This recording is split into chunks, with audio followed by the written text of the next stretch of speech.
Tragedia questa mattina sul ponte Cadore. In uno schianto fatale è morto un 75enne di Montebelluna, ferito anche il nipote, coinvolti un camion e 3 auto, traffico paralizzato bellunese diviso a metà. A poche ore dal compagno è morta anche Manola Cucchi, 58 anni, infermiera di San Donà. Erano rimasti coinvolti in un terribile schianto avvenuto a San Polo di Piave. La procura apre un'indagine. Scuole ancora nel mirino dopo i vandalismi al Duca degli Abruzzi, ladri in azione al liceo Da Vinci, rubati 3 computer e l'incasso del bar. Entra in casa per un furto, scoperto, spintone il proprietario, ladro 41enne recidivo arrestato. L'episodio è avvenuto a Sernaglia della Battaglia. Iniziati questa mattina in viale Cesare Battisti i lavori di abbattimento dei pini marittimi. Tra chi si è commosso e chi protesta, il Comune detta le tempistiche del cantiere. Quarto lotto della tangenziale, è arrivata la bozza da parte di Veneto Strade. Il sindaco Mario Conte è molto fiducioso sull'approvazione del progetto, assicura che la strada non toccherà le case. La storia di Valentina Albertoni, nutrizionista di 28 anni colpita da un linfoma, il racconto della sua coraggiosa lotta condiviso sui social. Così voglio normalizzare la malattia e trovo la forza di continuare la mia lotta. Il grande Aldo Serena darà il calcio d'inizio al quadrangolare di calcio a scopo benefico che si terrà allo stadio Tenni sabato 14 settembre tra una rappresentativa dell'ULSS 2, una dell'Arma dei Carabinieri, una di Aviside ed una di giornalisti. Buonasera, ben ritrovati dalla redazione di Treviso. Questi dunque i titoli li avete sentiti: tragedia sulla Lemagna nel Bellunese, uno schianto violentissimo sul ponte Cadore, la vittima è Vincenzo Martinazzo, 75 anni, storico del Palio di Montebelluna. Un boato fortissimo, il rumore delle lamiere contorte, l'auto ferma in mezzo al ponte Cadore sulla Lemagna. L'ennesima tragedia della strada. La vittima è un 75enne, Vincenzo Martinazzo, residente a Montebelluna. In macchina assieme a lui il nipote minorenne rimasto ferito ed è lì trasportato in ospedale. La dinamica è ancora al vaglio della polizia stradale intervenuta sul posto. 4 i mezzi coinvolti. Sembra da una prima ricostruzione che la macchina guidata dall'anziano, forse per un malore, abbia invaso la corsia opposta da dove stava arrivando un camion. Lo schianto violentissimo, nulla da fare per il 75enne. Il mezzo pesante si è fermato a ridosso del guardrail. Dietro la macchina della vittima altre 2 vetture che non sono riuscite ad evitare l'impatto. In una 3 donne statunitensi, una 28enne e 2 29enni rimaste illese, così come non hanno riportato ferite l'automobilista della terza auto e il camionista. La notizia della morte di Martinazzo ha raggiunto subito Montebelluna, dove il 75enne era conosciuto. Una grave perdita per la comunità montebellunese. Era una persona buona, sempre disponibile verso tutti, una persona leale e anche una persona affettuosa. Oggi perdiamo certamente una delle colonne portanti della comunità montebellunese.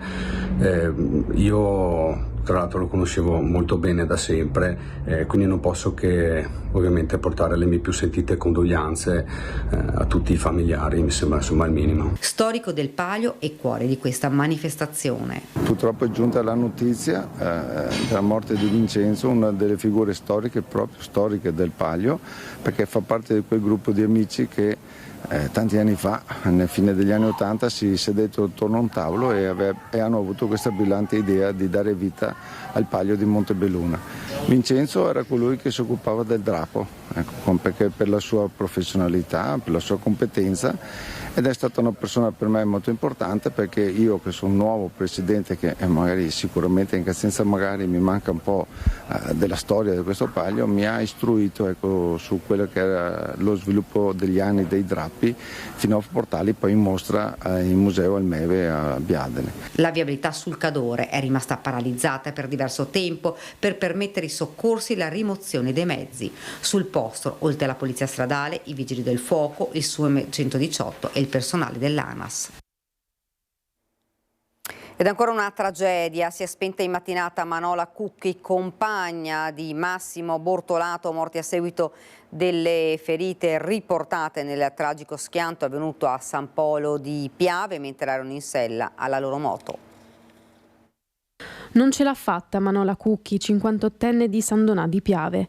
È morta a poche ore di distanza dal compagno Massimo Bortolato di Ponte di Piave, con cui era in moto al momento del tragico incidente avvenuto domenica pomeriggio a San Polo.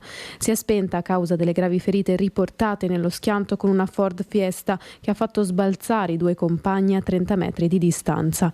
Massimo Bortolato è spirato durante il trasporto d'urgenza in elisoccorso all'ospedale Cafoncello, dove era ricoverata anche Manola. L'indomani dell'incidente la notizia della sua morte. Operatrice sociosanitaria in una struttura del Veneziano, condivideva con Massimo la passione per le Harley Davidson, due quelle possedute da Massimo. Passione che condividevano sui social, dove si sono moltiplicati in pochissime ore i pensieri di cordoglio per la loro morte. Amici, compagni di viaggio e conoscenti, tutti increduli per una morte inaspettata. Solo poche ore prima del violento schianto, le parole postate da Massimo Bortolato: quanto è duro l'asfalto, soprattutto se lo baci 2 volte di seguito. Massimo, 56 anni compiuti lo scorso 17 agosto, lascia una comunità attonita. Molto conosciuta infatti la sua famiglia, che da sempre commerciava a Ponte di Piave alimentari nei mercati.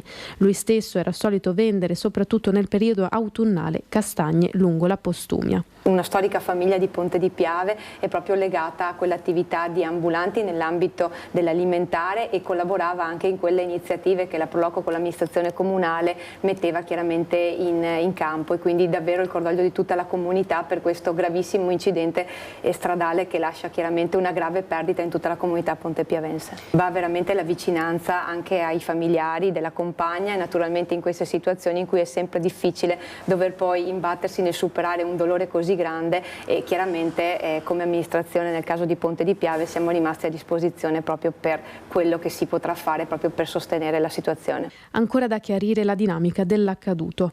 Lo scontro avvenuto tra via Roma e l'incrocio con via Papa Luciani, scontata l'apertura di un fascicolo per omicidio stradale plurimo. La procura disporrà una perizia cinematica. Importanti potranno essere le immagini delle telecamere della zona che il sindaco di San Polo, Nicola Fantuzzi, si è detto pronto a mettere a disposizione delle forze dell'ordine. Ed il presidente della provincia Stefano Marcon fa il punto sulla lunga striscia di incidenti stradali, spesso mortali, che hanno colpito la Marca nelle ultime settimane. Abbiamo fatto il punto dei primi 6 mesi poco tempo fa e si evince che il trend non cala. Bisogna sempre andare avanti con la solita attenzione che noi proponiamo ogni qualvolta se ne parla, e cioè non guidare in modo distratto, guardando i telefonini, maggior causa di incidenti, cercare di essere rispettosi delle regole del codice della strada e sapere che non ci sono seconde opportunità. Distrazione, velocità, malori improvvisi. Tra agosto e inizio settembre sono già 8 le persone decedute sulla strada della Marca, 3 negli ultimi 2 giorni. 48 dall'inizio dell'anno, significa una persona ogni 5 giorni. Una strage che non accenna a placarsi e per la quale i consigli sono sempre gli stessi. Quando ci si distrae si corre un rischio di vita per noi stessi e anche per gli altri, quindi sempre massima attenzione. Ricordo che le istituzioni stanno lavorando con i vari tavoli di sicurezza per la sensibilizzazione e la promozione della sicurezza stradale a tutte le fasce d'età. Un problema trasversale infatti a tutte le età e a tutti i mezzi in circolazione, per il quale fare campagne informative costanti evidentemente non è ancora abbastanza, forse serve più controllo. Ci sono delle modalità anche abbastanza semplici di applicazione per ridurre appunto le velocità, come sono appunto gli autovelox e anche i rallentatori, i restringimenti di carreggiata. E continuiamo con la cronaca. Dopo gli atti vandalici al liceo Duca degli Abruzzi, furto nella domenica tra sabato e domenica al liceo Da Vinci.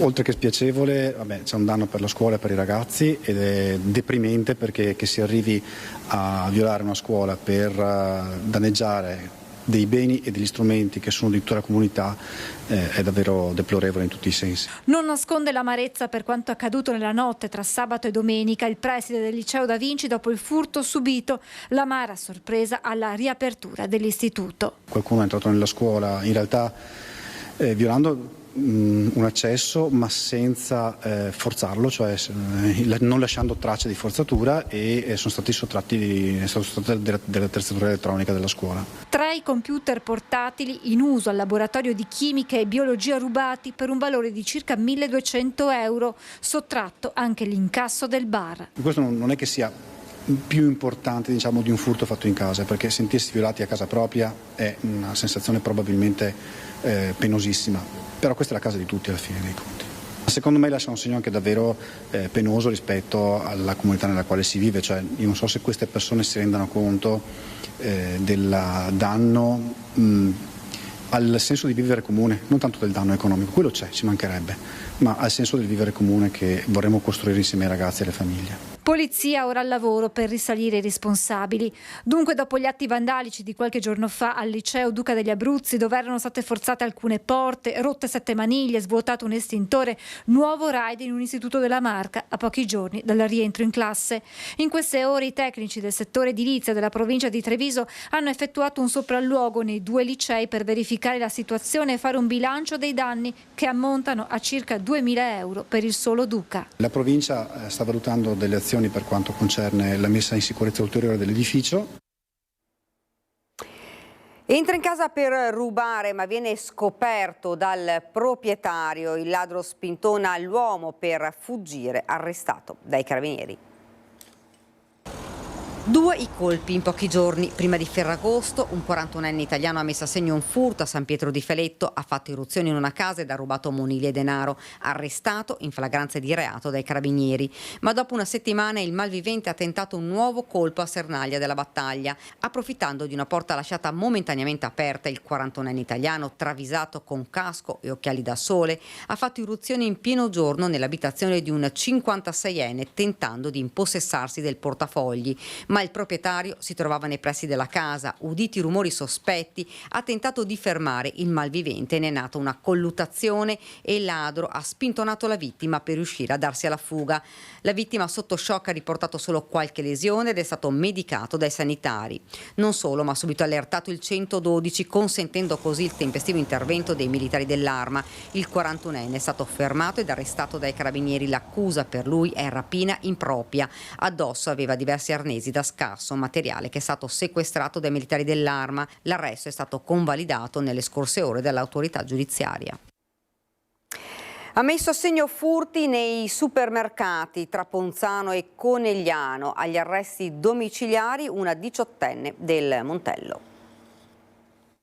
Violenta e recidiva, nel solo mese di agosto ha messo a segno 2 furti di merci in altrettanti supermercati a Conegliano e Ponzano. In quest'ultimo non solo aveva rubato generi alimentari, ma aveva mangiato e bevuto un alcolico all'interno del negozio. Per una 18enne residente in zona Montello sono stati disposti gli arresti domiciliari. La giovane non ha mai mostrato nessun segno di pentimento, anche quando è stata bloccata durante i 2 colpi, ha pensato bene di scagliarsi contro i carabinieri intervenuti sul posto con frasi minacciose e ingiuriose. Già sottoposta per le sue scorribande all'obbligo di dimora nel comune di residenza, è scattato ora l'aggravamento della misura viste le reiterate violazioni alle prescrizioni imposte dall'autorità giudiziaria e puntualmente rilevate dai militari dell'Arma. Non solo, ma è al vaglio degli inquirenti l'ipotesi che l'arrestata possa aver avuto un ruolo anche in svariati episodi di aggressioni e minacce in danno di giovanissimi verificatisi di recente nel Monte Bellunese e nel Trevigiano.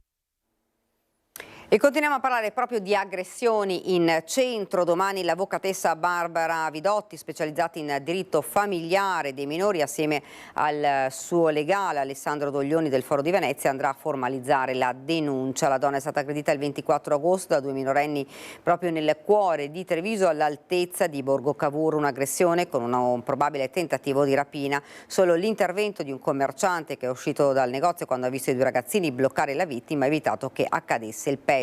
Sono stati attimi di autentico terrore, aveva raccontato l'avvocatessa, che ha atteso qualche giorno e poi ha deciso di sporgere denuncia. Una vicenda che ha lasciato l'amaro in bocca a Treviso e che vede ancora una volta coinvolti dei giovanissimi. E lasciamo la cronaca. Iniziati questa mattina in Viale Cesare Battisti i lavori di abbattimento dei pini marittimi, tra chi si è commosso e chi invece ha accolto positivamente l'intervento per ragioni di sicurezza. Questo è un danno alla città, uno sfregio alla città, perché questi alberi hanno 80 anni, hanno superato una seconda guerra mondiale, però non hanno superato questa giunta. Mi dispiace per questi alberi, ho pianto prima al primo taglio. Erano una quindicina i cittadini che intorno alle 7:30, quando le motoseghe hanno iniziato a tagliare i primi pini marittimi lungo viale Cesare Battisti, si sono riuniti in una protesta composta e silenziosa per dimostrare la propria contrarietà all'intervento. È terribile, sì, fa male anche dal punto di vista paesaggistico e dei beni culturali, perché questa è una zona di centro storico molto importante e molto bella che andrebbe tutelata. È uno scempio che non sono stati ascoltati i cittadini, chi dissente non viene mai ascoltato, non ha voce in capitolo, e soprattutto penso che chi è l'opposizione, che dovrebbe rappresentare questa minoranza di ambientalisti, non esiste, non presenzia e è un fantasma. C'è anche chi, come questa pittrice, arriva da fuori provincia, da Marostica. Lei sabato sera aveva attaccato numeri e cartelli su ogni albero. Non sono state neanche prese in considerazione comunque delle alternative per l'insicurezza, mettere cinghie, seguire degli altri esempi di altre città che l'hanno fatto. Per tutta la giornata intorno al cantiere c'è stato un via vai di cittadini che si sono fermati a guardare gli operai al lavoro, confrontandosi sull'intervento in corso. Almeno si può correre in bicicletta, cavolo. Ma senti che roba, ma come si fa a dire così? Sono alberi bellissimi e ne abbiamo bisogno di mettere. Quando uno ha una certa età, quello muore. La pista, che sarebbe ora, e basta. Cosa occorre buttare giù gli alberi? Ma cosa serve? Se tagliano le radici, signora, l'albero va per terra. Cosa devono fare allora? Non tagliare le radici, lasciarlo così. E poi c'è chi accoglie positivamente i lavori per ragioni di sicurezza, soprattutto di pedoni e ciclisti. Dico che era ora che li tagliassero, perché hanno spaccato tutta la strada. Provi ad andare in bicicletta, come faccio spesso io, andare in bicicletta sulla pista cosiddetta pista ciclabile, rischia di spaccare la bicicletta. È triste in sé, però purtroppo in città a volte siamo costretti a fare queste cose. Era ora che i montagnoli di quel marciapiede, che se si casca più di una volta si casca qualche due. Infine non manca chi prende dalla borsa il cellulare per scattare un'ultima foto al viale com'era. Per il ricordo di questo viale meraviglioso che facevo da bambina. E adesso se ne va, ben tutto cambia, ci sono certamente i motivi che avranno considerato, però resta il fatto che è un dispiacere. E durerà complessivamente 7 mesi l'intervento in viale Cesare Battisti, con la realizzazione di una nuova pista ciclabile, di un marciapiede e naturalmente con la piantumazione di un'ottantina di nuovi alberi. Adesso c'è il taglio delle piante e poi cominceremo fra 10 giorni la riqualificazione e la messa in sicurezza della strada. Ha seguito l'avvio del cantiere in viale Cesare Battisti l'assessore Zampese, che si è fermato con i cittadini contrari all'intervento per spiegare loro le ragioni dell'abbattimento dei pini marittimi. Mi sono confrontato con dei cittadini civili. Ci siamo confrontati con argomenti anche positivi, ognuno con le proprie idee chiaramente. Io ho cercato di spiegare anche le motivazioni del comune, che sono motivazioni prese da ragioni tecniche formate da scienziati forestali e da agronomi. Tra una decina di giorni, terminato il taglio degli alberi, il viale verrà riaperto ad una corsia di marcia senza parcheggi. 7 mesi la durata complessiva dei lavori resi necessari per garantire la sicurezza. Noi non volevamo abbattere questi alberi, purtroppo ormai sono quasi tutti in classe D o lo diventeranno una volta che toccheremo il centro strada, e quindi era una cosa da fare. Ai cittadini che lamentano la mancanza di misure alternative all'abbattimento dei pini risponde l'assessore Zampese. Molti di questi alberi sono in classe D, è la classe di pericolo di crollo, e quindi non ci sono tiranti che tengano, ma quando un albero va in classe D va tagliato perché è pericoloso per le persone e per le cose. Al termine dei lavori verranno realizzate 2 grandi aiuole che ospiteranno i nuovi alberi, una nuova pista ciclabile e un marciapiede. E a proposito delle piante che andranno a sostituire i pini, dalla soprintendenza è arrivata un'indicazione sulla tipologia di essenza. Delle querce piramidali, piante autoctone più resistenti, con meno problemi anche all'apparato radicale, e comunque siamo aperti a un confronto anche sul tipo di essenza che abbiamo scelto, eccetera, perché abbiamo 7 mesi di tempo per farlo. E quindi siamo aperti assolutamente ai confronti tecnici. Adesso vedremo se, spiegandolo ambientalmente, che comunque il Leccio ha una compensazione ambientale più alta, riusciremo a far capire alla sovrintendenza che ci piacciono un po' di più. Le querce sono piante bellissime, però insomma faremo valere anche la parte ambientale. Intanto partiti i lavori per gli allacciamenti alla rete fognaria anche in viale Monfenera, parzialmente interdetto al traffico fino alle 16 di venerdì, quando verrà completamente riaperto alla circolazione. Ed ora invece parliamo del quarto lotto della tangenziale. È arrivata la bozza da parte di Veneto Strade. Il sindaco Mario Conte è molto fiducioso sull'approvazione del progetto che dovrebbe compiersi entro l'anno e assicura che la strada non toccherà le case. È arrivata la bozza del tracciato da parte di Veneto Strade, così come da accordi preliminari. Adesso abbiamo circa un mese per presentare delle osservazioni a Veneto Strade, che poi metterà in gara il progetto. Il quarto lotto della tangenziale prende sempre più corpo, nonostante le proteste di alcuni cittadini capeggiati da Marilena Rosada, che da sempre si oppone alla costruzione di questo tratto di strada che dovrebbe sgravare San Giuseppe di buona parte del suo traffico quotidiano. Incontrerò nei prossimi giorni proprio queste persone, gliel'avevo promesso e lo farò, proprio perché mi piace mantenere la parola e soprattutto convintamente sono dalla parte del quarto lotto, però credo che sia anche giusto ascoltare coloro che magari dei dubbi ce li hanno o magari vogliono presentare qualche osservazione sul tracciato. Ora il sindaco promette che incontrerà i cittadini per spiegare il progetto, che non dovrebbe attraversare i giardini di alcuni residenti come si pensava in un primo tempo. Dalla prima bozza che abbiamo le case non vengono in alcun modo toccate, quindi è già stato ottenuto un risultato importante con lo studio preliminare. Dobbiamo andare in gara per il progetto esecutivo, che ovviamente terrà conto di tutte le presenze nel territorio di case, di aziende eccetera, però dalla bozza che ho visto e che stiamo analizzando con i nostri uffici non ci sarà nessuna interferenza.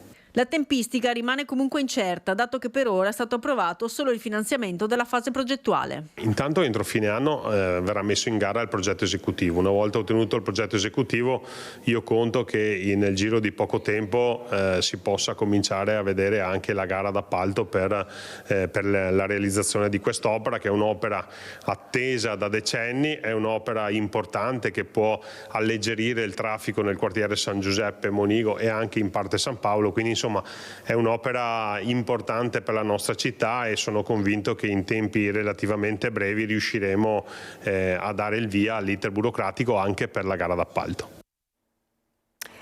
Con ANCI abbiamo due temi caldi, quello del limite del 30 all'ora e quello degli autovelox, dove dobbiamo agire con buon senso. Sugli autovelox, dove si ravvisa la necessità, è doveroso installarli come nelle grandi arterie, purché si eviti di trasformarlo in uno strumento che ha altri obiettivi, come quello di fare cassa. In merito invece al tema della doppia omologazione degli autovelox, proprio oggi dovrei firmare una lettera per invitare al tavolo sia l'ANCI che i ministeri competenti per superare le sentenze che hanno messo in difficoltà non solo tanti comuni ma lo stesso Ministero. L'obiettivo è di arrivare ad un testo condiviso con gli altri ministeri e gli enti locali, ha detto il Ministro delle Infrastrutture e Trasporti Matteo Salvini, mentre il Sindaco di Treviso Mario Conte e Presidente ANCI Veneto ha detto che per quanto lo riguarda gli autovelox a Treviso rimarranno accesi. Ed ora torniamo alla cronaca con il racconto di una signora trevigiana che ha sventato l'ennesima truffa dello specchietto. Lei ha voluto raccontare questa storia per mettere sì, la gente qua del posto, perché se succede sanno che sono truffe, insomma. Ancora una truffa dello specchietto, stavolta però sventata dal sangue freddo e dalla prontezza della vittima di turno, una signora trevigiana che domenica scorsa stava percorrendo via Piave da Selvana quando all'altezza di un dosso ha avvertito un forte botto, ha rallentato e dopo essersi assicurata di non aver urtato nulla ha proseguito verso casa. Pian pianino poi ho visto una Golf scura che mi seguiva. Mi ha seguito fino a casa, è entrato nella stradina mia. A quel punto l'uomo al volante è sceso dall'auto e si è avvicinato alla signora. E mi fa: guarda che mi hai rotto lo specchietto. E gli ho detto: ma dov'eri, scusa, che non ti ho visto? Praticamente lui mi fa: beh, facciamo subito constatazione amichevole. È venuto verso la mia macchina, mi fa: vedi lo striscio?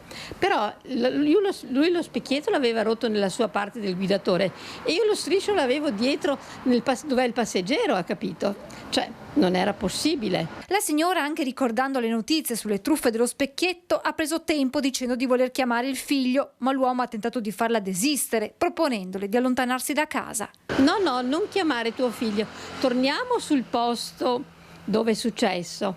Gli ho detto: guarda, mi dispiace, io lì non vengo, se vuoi aspetti qua, aspetti mio figlio. No. A quel punto, quando l'uomo ha visto arrivare il figlio, ha fatto retromarcia e se n'è andato. Io e mio figlio siamo andati a vedere, perché mi ha fatto vedere che proprio mancava lo specchietto della macchina, non c'erano vetri, non c'era niente per terra, lì abbiamo capito. È la signora che ha prontamente segnalato l'accaduto ai carabinieri a ricostruire quello che potrebbe essere successo. C'era un complice sul marciapiede, lui era nella stradina a fianco. Quando mi ha dato il botto, lui è uscito dalla stradina, mi è venuto dietro e pensava di farla franca, insomma. Ed ora ci fermiamo, qualche istante di pubblicità.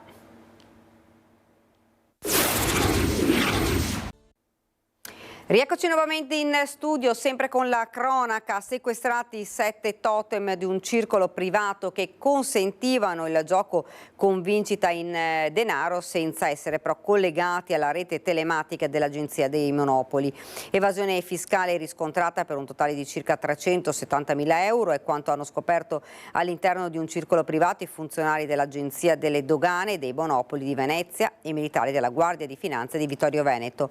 Per gli illeciti riscontrati sono previste sanzioni amministrative comprese da un minimo di 98.000 euro ad un massimo di oltre 400.000 euro, denunciato il responsabile del locale. Ed ora parliamo del quartiere del Piave, perché il mondo del ciclismo, del podismo, della Marca in lutto per la morte di Giorgio Mazzer, mancato a 62 anni, mezzofondista in forza alla società sportiva Eurovo Atletica Piave di Soligo, a stroncarlo prematuramente un malore che l'ha colpito mentre si trovava a casa a Soligo. Nel 2022 ha vinto i titoli di campione regionale di cross corsa in montagna, 5.000 su strada, 10.000 su strada, 3.000 su pista e 1.500 su pista. In quest'ultima gara ha segnato anche la miglior prestazione italiana dell'anno. Giorgio lascia la moglie Nadia e le figlie Jessica e Nicole. Ed ora la storia di Valentina Alberton, nutrizionista di 28 anni, colpita da un linfoma, e racconto della sua coraggiosa lotta condiviso sui social. Così vogliamo normalizzare la malattia e trovo la forza di continuare la mia lotta.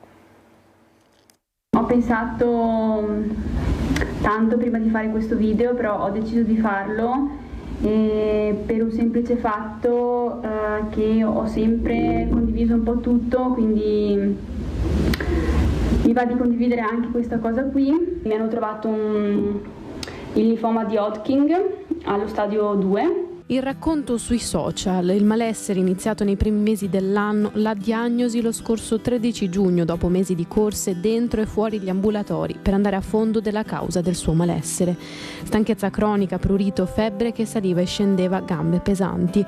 Valentina Alberton di Bessica di Loria a Castelfranco, a soli 28 anni, compiuti pochi giorni fa, si è trovata ad affrontare una sfida inaspettata che la vita le ha posto davanti. La maggior parte mi avesse detto che fosse una stanchezza cronica da allenamento, da sport, però non è una cosa che mi riguardava, perché facendo tanto sport, comunque mangiando anche bene, riuscivo a recuperare. Una sportiva, ma ricordiamo di professione cosa fai? Sono una nutrizionista, biologa nutrizionista. Quindi insomma il tuo corpo lo sai ascoltare bene? Esattamente. L'ultima volta che sono stata in pronto soccorso ho deciso che da lì non mi sarei mossa. Sono rimasta 12 giorni in ospedale, prima a Bassano e poi a Vicenza, e da lì appunto ho avuto la diagnosi. Realizzare comunque di avere una malattia così importante non è semplice, però con le persone giuste attorno si supera tutto. Non ha mai perso la grinta nonostante il cambio radicale da un giorno all'altro del suo stile di vita, il trauma del taglio dei lunghi capelli, la gioia dei primi passi mossi tra i suoi amati monti, nonostante le fortissime terapie e la scelta di condividere tutto sui social. Come nutrizionista anche prima io condividevo abbastanza tutto, ma perché il mio intento è sempre stato quello di insegnare alle persone a volersi bene, quindi a curare il proprio stile di vita, la propria salute, e a maggior ragione dovevo loro questo far vedere anche una diversa me. L'ho fatto anche per sensibilizzare un po' di più all'aspetto delle malattie oncologiche che purtroppo fanno parte anche di noi giovani. Un compleanno diverso, il 28° di Valentina, forse rivela il più emozionante di tutti, la sorpresa di ricevere in dono un cucciolo.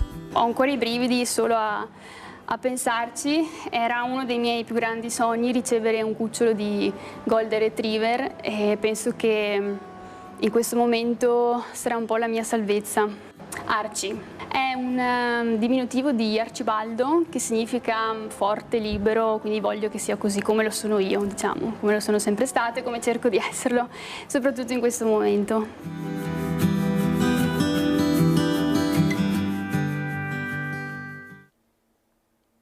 Siamo allo sport. Dopo il 4° posto di domenica all'esordio delle Paralimpiadi di Parigi, il campione trevigiano Paolo Tonon ha centrato in un prestigioso bronzo. Assieme a Daila D'Ameno, l'orsaghese che si è piazzato al 3° posto nella gara di tiro con l'arco a coppie. Gli azzurri hanno sconfitto nella finale per il 3° posto la coppia coreana formata da Kim e Park con il punteggio di 134-132.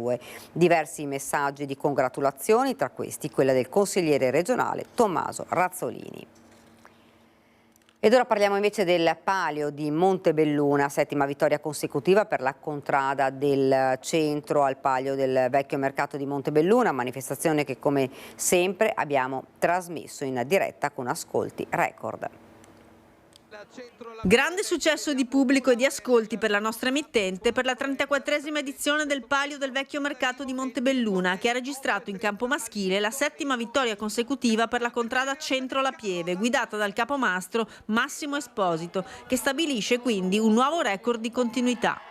La 5ª edizione del Palio femminile ha visto invece vincitrice per il 2° anno di fila la contrada di Posmon il Pozzo, squadra arancione capitanata dalla capomastro Aurora Bettamin. Nelle interviste del dopo evento tutto l'entusiasmo del sindaco e dei partecipanti. Io peraltro abito nella contrada del Centro La Pieve, quindi ne approfitto per complimentarmi con Massimo, colonna portante, lo sappiamo tutti, del centro, ma il senso del palio poi c'è un vincitore, ma il vincitore vero è tutta la città assieme che fa festa dopo aver dimostrato sacrificio e impegno durante la gara. La gara è il punto principale di tutta la manifestazione, ma la manifestazione è la festa della città. Siamo contentissimi, i record in realtà sono 2, perché noi abbiamo vinto 7 consecutive alla domenica, ma abbiamo vinto anche 3 sabati consecutivi alle prove del sabato, cosa che non mi risulta abbia fatto mai nessuno. Lascia da vincitore Esposito, che con questo palio ha dato le dimissioni da capomastro della contrada. Da domani non sarò più il capomastro di questa contrada, perché ho dato le dimissioni e me ne vado da vincitore. Sarò sempre all'interno della contrada, perché la contrada è nel cuore. Però sì, 14 anni da capomastro sono tanti, abbiamo vinto 3 sabati, 7 domeniche, un 2° posto, non avevamo mai vinto niente prima per 28 anni, penso che sia un traguardo importante. Sarà abbastanza difficile in tempi brevi che qualche altra contrada riesca a fare un record del genere. Un plauso va all'organizzazione impeccabile della manifestazione. Un plauso all'organizzazione, a Dino Bottin, il presidente, a tutti i volontari per aver voluto creare un palio di coesione, un palio di comunità, un palio inclusivo. E continuiamo con lo sport. Il grande Aldo Serena darà il calcio d'inizio al quadrangolare di calcio a scopo benefico che si terrà allo stadio Tennis sabato 14 settembre alle 14 tra una rappresentativa dell'ULS 2, una dell'Arma dei Carabinieri, una di Avis Aido ed una di giornalisti. Veramente noi dobbiamo sentirci toccati tutti. Io sono qui perché a 2 anni ho avuto la trasfusione di sangue. Non fa giri di parole il capitano selezionatore della squadra dei giornalisti del Veneto, Tiziano Graziottin, che ha avuto salva la vita grazie a chi ha donato il sangue a suo tempo, dimostrando altruismo e generosità.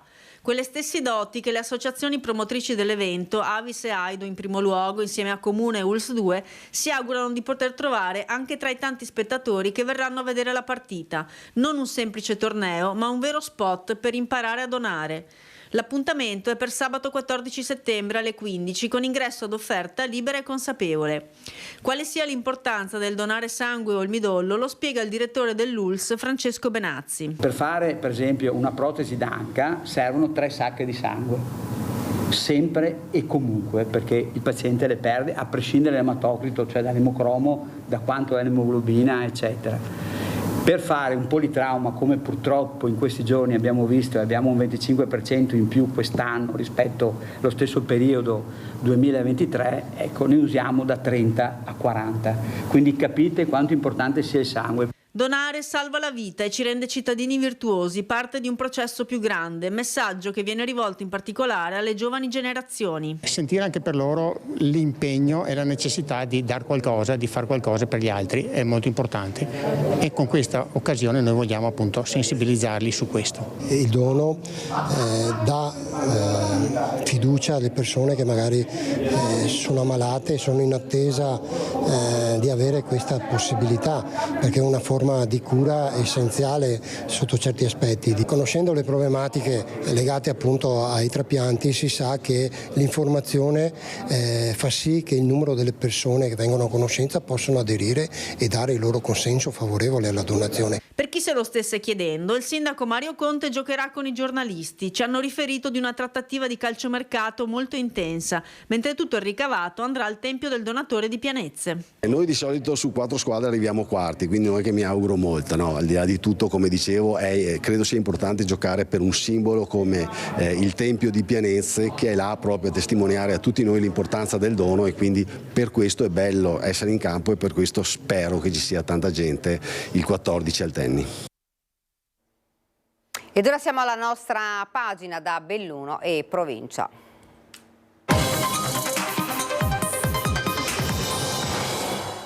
In primo piano la cronaca con l'incidente di cui abbiamo parlato anche all'inizio di questo telegiornale, il gravissimo mortale sulla statale 51 di Alemagna, dove sono rimasti coinvolti un camion e 3 auto a perdere la vita, un uomo di 75 anni di Montebelluna, il traffico paralizzato, il bellunese diviso a metà.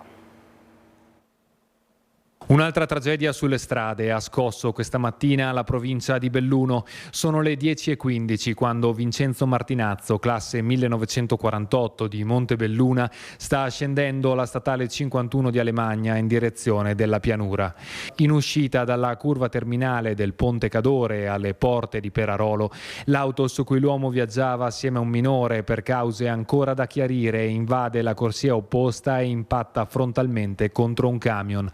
Il botto è fortissimo e per il 75enne non c'è nulla da fare. Nell'impatto vengono coinvolti anche altri 2 veicoli che probabilmente si trovavano dietro all'auto dell'uomo.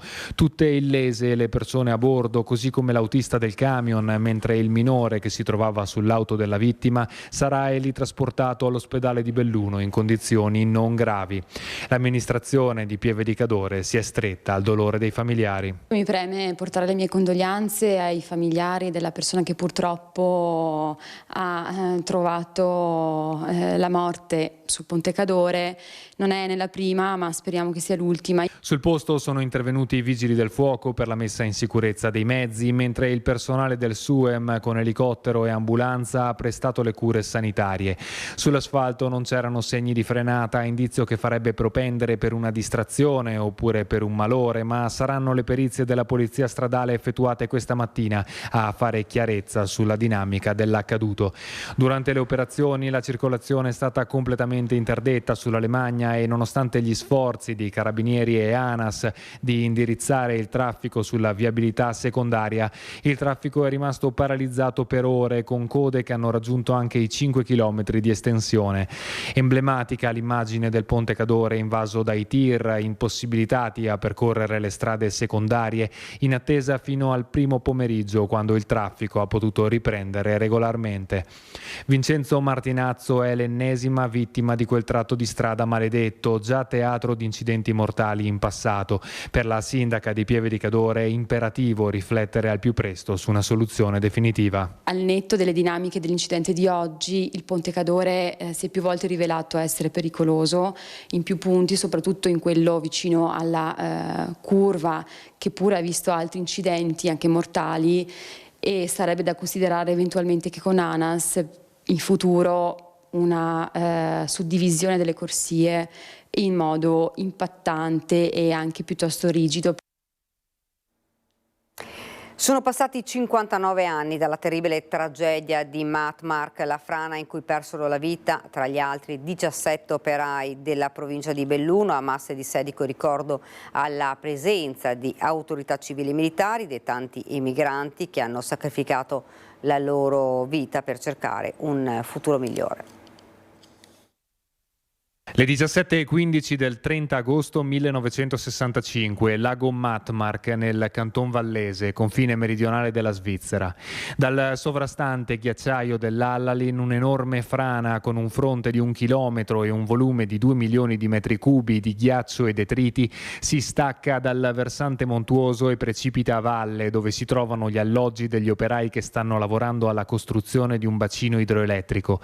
È la più grande tragedia della storia elvetica recente. 88 le vittime, tra cui 17 bellunesi sepolti dalla spessa coltre detritica che nel giro di pochi secondi spazzò via tutto ciò che ebbe modo di incontrare sulla sua strada. 59 anni dopo, a Mas di Sedico, presso il piazzale Vittime di Matmark, si è tenuta la commemorazione dei concittadini deceduti in quella disgrazia, per onorare la memoria e il sacrificio di chi, cercando un futuro migliore lontano da casa, trovò invece la morte. Commovente, con la presenza di tanti superstiti e di tanti parenti delle vittime. C'è stata anche una partecipazione di tanti sindaci, del presidente della provincia, ma soprattutto c'è stato un sentimento comune che ha caratterizzato tutti i presenti, che è quello della commozione nel ricordo. È un momento di memoria, un momento di riflessione sul tema della sicurezza del lavoro, ma soprattutto è un'occasione per dimostrare la vicinanza ai superstiti, ai sopravvissuti, alle famiglie che hanno perso i loro cari, ma soprattutto per riflettere sul tema della memoria. Un ricordo che dobbiamo portare avanti, perché il sacrificio di persone come loro hanno permesso alla nostra provincia di crescere, e se oggi siamo una società più ricca e più florida è merito anche del sacrificio di persone che hanno perso la vita all'estero. E si guarda già all'anno prossimo, 60° anniversario della disgrazia, che sarà occasione per molti eventi ed iniziative affinché possano essere tramandati alle nuove generazioni i valori della memoria e il ricordo delle ingiustizie della storia, come nel caso della tragedia di Matmark, un caso giudiziario concluso senza colpevoli, senza responsabilità, nel nome delle 88 persone che in quel tragico giorno abbandonarono l'affetto dei propri cari. Ed è davvero tutto per questa edizione del nostro telegiornale. Ora la sigla e poi le previsioni del tempo. Grazie per averci seguito, arrivederci.